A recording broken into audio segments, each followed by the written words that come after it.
Larry with 7 Sage Law School Prep and another stick figure exam tip.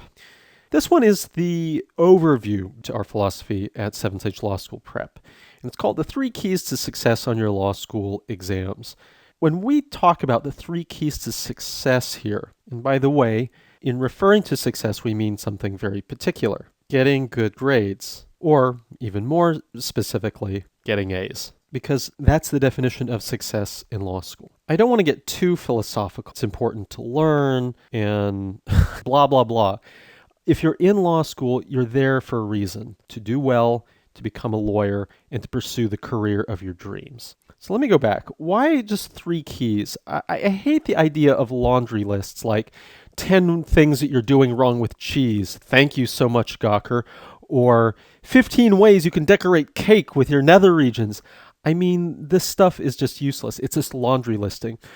The 3 keys here are notable because they represent a strategic choice to do these 3 things and not other things. To me, that is what strategy means. It's a choice between competing options. If you don't have competing options, or if you can do everything, if you have time to do everything in the world, then you don't need a strategy.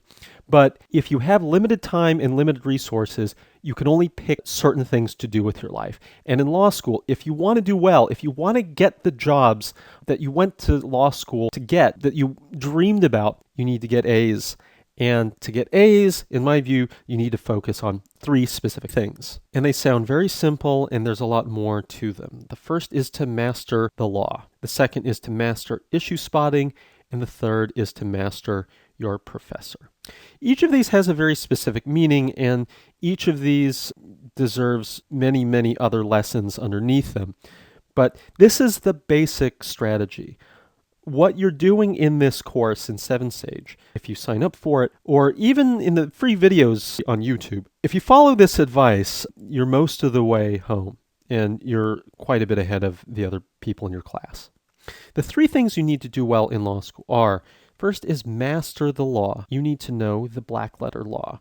You need to memorize, basically, the elements of claims and defenses or various doctrines within whatever subject matter you're studying, torts, crim, or whatever. Once you do that, you can then proceed to master issue spotting by taking practice exams. 100% of your grade in law school, in every single class, is how well you do on an issue spotting exam at the end of the semester. And the one thing that students do not do is practice issue spotting. They don't take practice exams early enough to get ahead of their classmates. The last thing to mastery is, so these you can do without a professor, but exams are not read by a machine. They're read by very human people. Human in that they have certain biases, they like some things and they don't like others. So the last key is to master your professor. You really have to read your professor like a book. And you can only do that by going to class. But also, you need to be ahead of the curve by understanding the law and having some sense of what you need to do for an issue spotting exam to really get what you need out of the professor for an exam. That's a really high-level overview. Notice what's not on that list of things to do. The 3 keys do not include briefing cases, knowing the facts of cases really well by studying the casebook ad nauseum, speaking frequently in class, impressing your professor in class, and some other things that I might add are: this is not a good time to do extracurriculars simply to pad your law school resume. The only thing that you really want in your resume is law review. Other than that, just do things that you like, and even then, try not to do so much. Doing moot court or doing this or doing that generally doesn't impress people. If your legal writing class is pass-fail, you need to do as little as possible so that you can pass the class, so that you do not waste time on a pass-fail course when you have real graded exams to deal with. I've seen this. Certain tutoring students that I've had obsess about their legal writing paper, and they drop everything for weeks to get that done. Bad move.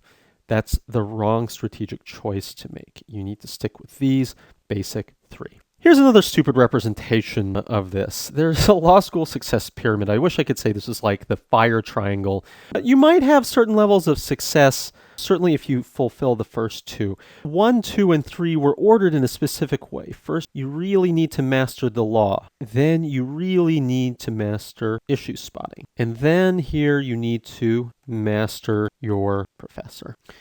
This pyramid works this way, and I think I explained it a bit a second ago, but if you don't know the law, you really can't start to do issue spotting in any way. You have to have memorized enough of the law so that you can see facts, or you walk around and you just see lawsuits and defenses everywhere that you go. And you really can't master your professor unless you have these two things down.